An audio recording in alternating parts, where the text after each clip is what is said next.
Hello everyone, आज ये मेरा लेक्चर नंबर 4 है on current elasticity of class 12 physics. आज के इस वीडियो में हम लोग बात करने जा रहे हैं दो बहुत ही छोटे छोटे शॉर्ट क्वेश्चंस के बारे में, जो कि आपके एग्जामिनेशन पॉइंट ऑफ व्यू से बहुत ही इंपॉर्टेंट है। और प्रीवियस ईयर्स में ये दोनों टॉपिक, दोनों शॉर्ट जो क्वेश्चंस हैं, बहुत ही बार पूछे गए हैं। तो चलिए आज के इस वीडियो को शुरू करते हैं।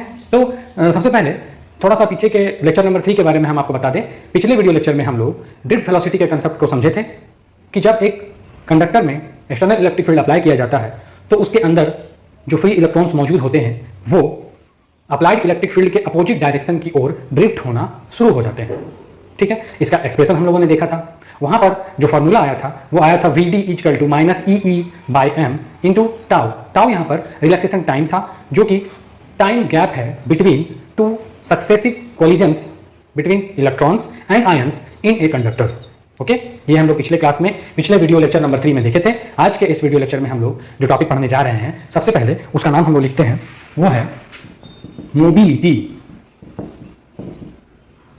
ठीक है, ये मोबिलिटी जो टॉपिक है बहुत ही इंपॉर्टेंट है, आप इसको नोट डाउन कर लें। ये बहुत ही बार एग्जामिनेशन में रिपीट हो चुका है पीछे। अब मोबिलिटी क्या है? एक रेशियो है। समझते हैं पहले इसको। मोबिलिटी एक रेशियो है। अब जैसे ही आप रेशियो वर्ड सुनते हैं तो आपके मन में ये जरूर आ जाता है कि नहीं, दो चीजों का अनुपात। मोबिलिटी भी दो चीज का अनुपात है, रेशियो है। आइए हम लोग देखते हैं किसका। इसको लिखते हैं पहले से definition. It is defined as the ratio of. अभी हम लोग पिछले बार पढ़े हैं रेशियो मतलब अनुपात किसका? ड्रिफ्ट वेलोसिटी का, जो पिछले लेक्चर में हम लोग डील किए थे, to the applied electric field. जितना इलेक्ट्रिक फील्ड हम लोग ने अप्लाई किया था, कितना मैग्नीट्यूड था इलेक्ट्रिक फील्ड का और कितना वेलोसिटी था उस इलेक्ट्रॉन का जो ड्रिफ्ट हुआ, उन्हीं दोनों का जो रेशियो है उसी को बोला जाता है मोबिलिटी। क्वेश्चन आपसे एग्जामिनेशन में पूछा जाएगा सिंपल सा, what do you mean by mobility, give its SI unit.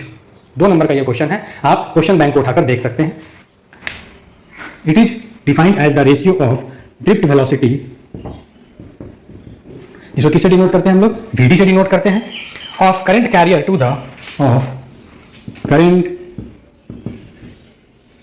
Career to the applied electric field. It is denoted by mu. ये म्यू जो है बहुत ज्यादा यूज होने वाला सिंबल है। आपको अगर याद होगा तो पीछे के वीडियो लेक्चर में आप देखिए, फर्स्ट जो लेक्चर हमने दिया था ये करंट इलेक्ट्रिसिटी पर, वहां पर आपको हम करंट का स्मॉलर यूनिट के बारे में बताए थे। और स्मॉलर यूनिट में हम आपको 2 यूनिट बताए थे। पहला मिली एम्पियर, जिसको MA, स्मॉल m और a से डिनोट करते हैं, और दूसरा हम आपको बताए थे माइक्रो एम्पियर, जिसको म्यू a से डिनोट करते हैं। वही म्यू यहाँ पर दोबारा अभी हमारे सामने आया है, किस रूप में? मोबिलिटी के रूप में। इसका सिंबल यही है।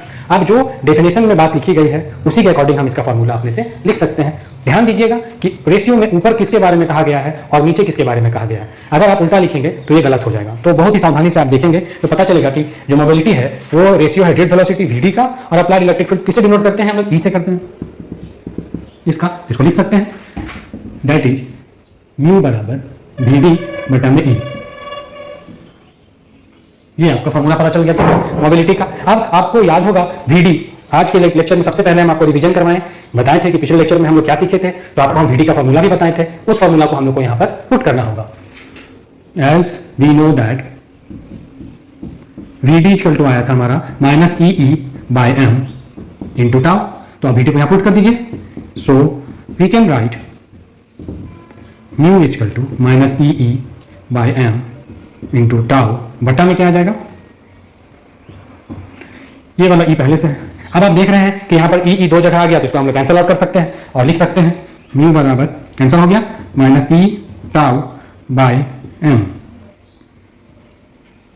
ये भी म्यू का फॉर्मूला लिख सकते हैं, -E/τ/m। अब इसका यूनिट और डायमेंशन फटाक से लिख लेते हैं तुरंत, क्योंकि क्वेश्चन आपको हम बताएं, क्वेश्चन पूछा जाएगा what do you mean by mobility and right it's SI unit, या पूछा जा सकता है राइट इट्स डायमेंशन। तो चलिए जो फॉर्मूला है उसके आधार पर हम लोग यूनिट और डायमेंशन लिख लेते हैं। SI यूनिट, यही फॉर्मूला हमारे पास है, एज म्यू बराबर VD/E। तो VD ड्रिफ्ट वेलोसिटी, पिछले लेक्चर में आपको हम बताए थे, अगर कहीं पर ड्रिफ्ट वेलोसिटी लिखा गया है तो वो वेलोसिटी ही है, और वेलोसिटी का SI यूनिट आप 11th क्लास से पढ़ते आए हैं, आपको पता है मीटर पर सेकेंड।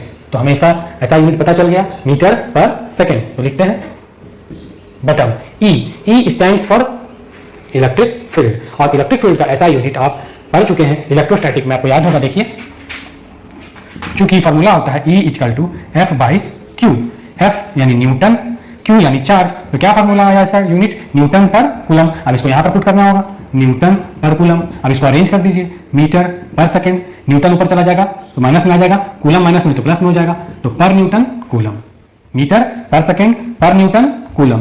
कैसे पढ़ते हैं ध्यान से सुनिए, मीटर पर सेकंड पर न्यूटन कूलम। आप इसको आगे पीछे भी लिख सकते हैं, तो आप पढ़ेंगे अलग तरीके से, मीटर पर सेकंड न्यूटन पर कूलम, कूलम पर न्यूटन, ऐसे पढ़ सकते हैं। ठीक है, तो ये आपका हो गया मोबिलिटी का SI यूनिट। ध्यान से नोट कर लीजिए, ये ऑब्जेक्टिव में भी पूछा जाता है और शॉर्ट क्वेश्चन में तो पूछा ही जाता है। अब हम लोग बात करते हैं इसका डायमेंशन लिखना है, तो डायमेंशन भी बिल्कुल आसान है। जो फॉर्मूला है उसी से हम लोग यूनिट निकाले, उसी से डायमेंशन भी लिख देते हैं। म्यू बराबर VD बाई E, वेलोसिटी का डायमेंशन LT-1। इलेक्ट्रिक फील्ड का डायमेंशन के लिए हम लोग क्या करेंगे, पहले न्यूटन देख रहे हैं यानी फोर्स, फोर्स का डायमेंशन लिखना पड़ेगा MLT-2 इंटू कूलम। कूलम का आपको हम पहला वीडियो लेक्चर में करंट इलेक्ट्रिसिटी का बताए थे कि किस तरह से डायमेंशन हम लोग उसका निकाल सकते हैं, और उसका डायमेंशन कूलम यानी चार्ज का आता है AT। और यहाँ देखिए ध्यान से -1 है तो हमको उसमें -1 लगाना पड़ेगा नीचे पर। अब इसको अरेंज कर दीजिए और जो फाइनल में आप आंसर आएगा वो उत्तर हो जाएगा। क्या आएगा डायमेंशन देखते हैं। ऊपर तो देखिए L कहीं और है, L यहाँ पर है तो L कैंसल आउट हो जाएगा। यहाँ 0 पावर, यहाँ 1 पावर, यहाँ 1 पावर, ऊपर जाएगा 1 - 1 0। किसी का पावर 0 होता है तो वैल्यू कितना होता है 1। M ऊपर जाएगा तो क्या बन जाएगा -M-1, L तो खत्म हो गया। T देखिए यहाँ पर -1 है, यहाँ -2 है और यहाँ पर -1 है, तो -2 और -1 -3 ऊपर चला जाएगा तो बचेगा 3 और यहाँ -2 पहले से है तो हो जाएगा T का पावर 2। कैसे हुआ ध्यान से देखिए, -2 -1 -3 हो गया, ये चला गया ऊपर तो 3 बन गया, 3 में से 1 चला गया तो 2 बच गया।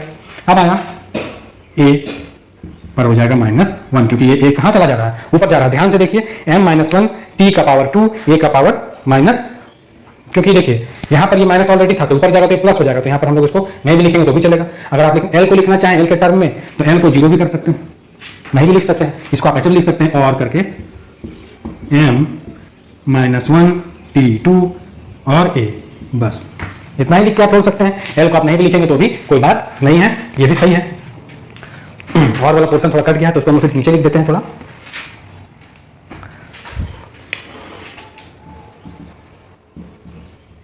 M-1 T2 A, ये हो गया। देखते हैं कैमरा में आ रहा है कि नहीं। M-1 T2 और A, चलिए सही है बिल्कुल। तो इस तरह से ये 2 नंबर का क्वेश्चन आपका कंप्लीट हो गया। What is mobility and it's give its SI unit. SI unit पूछेगा तो ये यूनिट आपको लिखना है, और अगर डायमेंशन पूछेगा तो आपको ये डायमेंशन लिखना होगा। ठीक, नेक्स्ट टॉपिक की ओर बढ़ते हैं, वो भी बहुत ही इंपॉर्टेंट है, जो कि शॉर्ट क्वेश्चन में ठीक इसी तरह से पूछा जाता है, और उसका नाम है करंट डेंसिटी।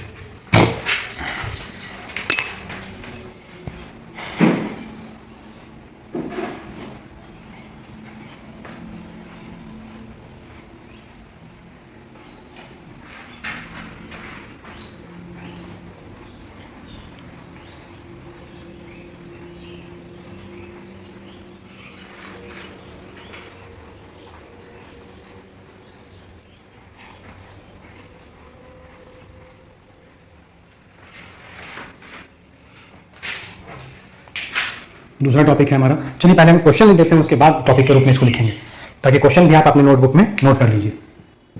क्वेश्चन पूछा जाएगा what is current density, give its SI unit. और ये कैसा क्वेश्चन है, ये है शॉर्ट क्वेश्चन।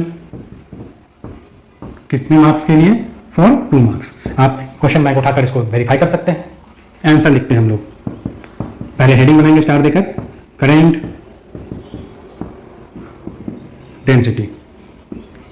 जिस तरह से अभी हम लोगों ने थोड़ी देर पहले देखा मोबिलिटी, जो कि 2 फिजिकल क्वांटिटी का रेशियो था, ठीक उसी तरह से करंट डेंसिटी भी 2 फिजिकल क्वांटिटीज का एक रेशियो है। ठीक है, अब क्या है वो ध्यान से सुनिए। कंडक्टर है, कंडक्टर से करंट पास हो रहा है, तो जितना करंट पर यूनिट एरिया से पास करेगा उसी को बोला जाएगा करंट डेंसिटी। यानी आपको पता चल गया, current flowing through per unit area, ऊपर करंट होगा और नीचे रेशियो में क्या होगा, एरिया होगा। किसका एरिया, तो उस कंडक्टर का एरिया, क्रॉस सेक्शनल एरिया जिससे करंट पास हो रहा है। बिल्कुल आसान है, चलिए इसको लिख लेते हैं। द अमाउंट मतलब कि मात्रा, of current passing through per unit area of conductor is known as current। हो गया, बिल्कुल सिंपल सा डेफिनेशन, आसानी से याद हो जाएगा। Amount of current passing through per unit area of conductor is known as current density. जैसे मोबिलिटी को हम लोगों ने डिनोट किया था किससे, अभी तुरंत थोड़ी देर पहले हम आपको बता चुके हैं, म्यू से। ठीक उसी तरह से करंट डेंसिटी को भी हम लोग कैपिटल जे से डिनोट करते हैं। तो इसको लिखते हैं it is denoted by J. और ये ध्यान देखिए जे के ऊपर मैंने एरो का निशान लगाया है। तो इस एरो के निशान से अभी तक आप समझ चुके होंगे कि ये जो करंट डेंसिटी है वो किस तरह की फिजिकल क्वांटिटी है।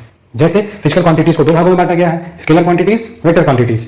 करंट के बारे में हम आपको बता चुके हैं कि करंट एक स्केलर क्वांटिटी है। क्यों? क्योंकि करंट में मैग्नीट्यूड भी है, डायरेक्शन भी है, बट ये वेक्टर लॉज ऑफ एडिशंस को फॉलो या उन जो लॉ है उनको फॉलो नहीं करता है। ये सिंपल अलजेब्रिक लॉ को जो सम के और एडिशन के हैं उनको फॉलो करता है।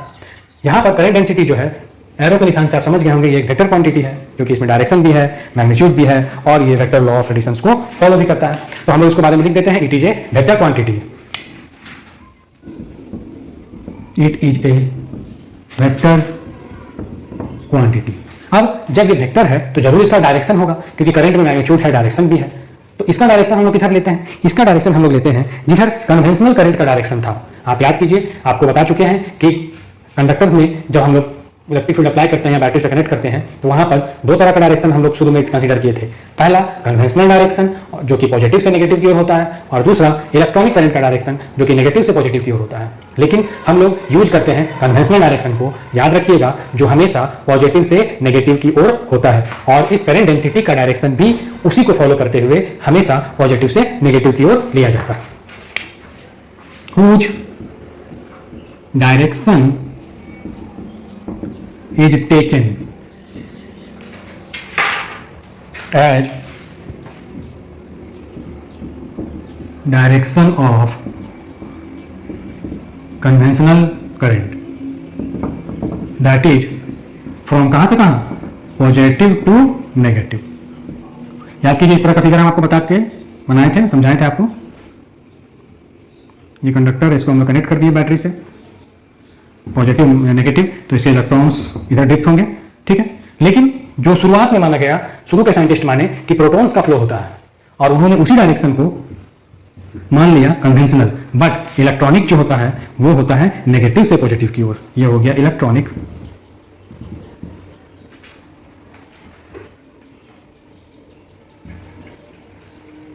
और ये हो गया conventional direction.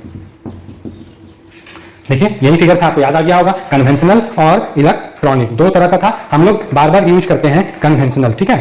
Electronic current, conventional direction या कन्वेंशनल करंट। तो ये हो गया आपका करंट डेंसिटी के बारे में। अब हम क्वेश्चन का एक पार्ट कंप्लीट किए हैं, अब दूसरा पार्ट की ओर बढ़ते हैं। बोल रहा है गिव इट्स एसआई यूनिट। तो एसआई यूनिट के लिए हमको फॉर्मूला चाहिए, ठीक। फॉर्मूला अभी हम नहीं लिखे हैं, पहले फॉर्मूला लिखेंगे, फिर एसआई यूनिट और उसका डायमेंशन को फाइंड करेंगे।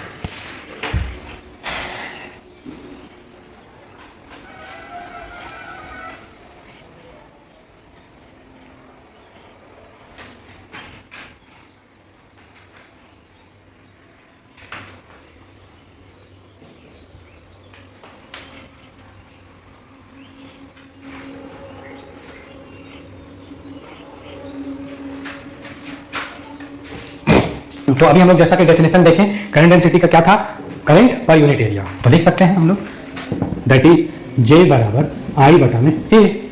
आई से क्या होगा, करंट, और ए से क्या होगा, एरिया। करंट का यूनिट क्या है, ऐसा यूनिट एम्पियर, और एरिया का क्या होता है, मीटर स्क्वायर। तो हम लिख सकते हैं एम्पियर पर मीटर स्क्वायर, क्योंकि ये ऊपर चला जाएगा तो बन जाएगा एम्पियर पर मीटर स्क्वायर। कभी कभी आपसे क्वेश्चन कुछ उल्टा भी पूछा जा सकता है। हाँ, आमतौर पर क्वेश्चन, जैसे एग्जांपल के तौर पर आपको हम बताएं, अगर आपसे क्वेश्चन पूछा जाए कि what is the SI unit of force, तो आप बिल्कुल आसानी से बता देंगे कि Newton is the SI unit of force. But कभी कभी क्वेश्चन कुछ उल्टा पूछा जाता है कि Newton is the SI unit of which physical quantity. Newton जो है किस फिजिकल क्वांटिटी का एसआई यूनिट है, तो आपको उत्तर क्या देना होगा, फोर्स। ठीक उसी तरह से अगर आपसे पूछा जाए एम्पियर पर मीटर स्क्वायर किस फिजिकल क्वांटिटी का ऐसा यूनिट है, तो आप उत्तर क्या देंगे? करंट डेंसिटी का, क्योंकि आप देख रहे हैं J equal to I by A, I for current, A for area, ampere metre square, ampere per metre square. ये तो हो गई बात इसके ऐसा यूनिट की। अब हम लोग इसका क्या करेंगे? डायमेंशन को फाइंड कर लेते हैं। ये हो गया SI यूनिट। डायमेंशन के लिए फॉर्मूला वही है, एज J बराबर I बटा A। करंट का डायमेंशन हम फर्स्ट क्लास में बताए हैं, याद कीजिए।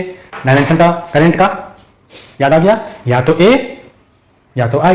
किसी किसी बुक में A मिलेगा, किसी किसी बुक में I मिलेगा। तो चलिए हम लोग A ही को ध्यान देते हैं। A फॉर क्या है? एरिया। एरिया का एरिया मीटर स्क्वायर, तो डायमेंशन क्या होगा? L square. अब इसको अरेंज कर दीजिए, AL माइनस 2। ये हो गया करंट डेंसिटी का डायमेंशन, जो कि इंपॉर्टेंट है ऑब्जेक्टिव क्वेश्चंस के लिए।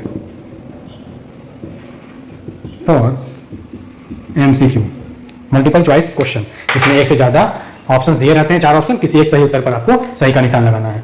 तो आज के इस वीडियो में हम लोगों ने देखा मोबिलिटी और करंट डेंसिटी, इन दोनों टॉपिक के बारे में, जो कि शॉर्ट क्वेश्चन में पूछे जाते हैं, बहुत ही इंपॉर्टेंट है। नेक्स्ट वीडियो में हम लोग रिलेशनशिप फाइंड करेंगे ड्रिफ्ट वेलोसिटी और करंट के बीच। तो आज के वीडियो को यही समाप्त करते हैं। Thank you very much.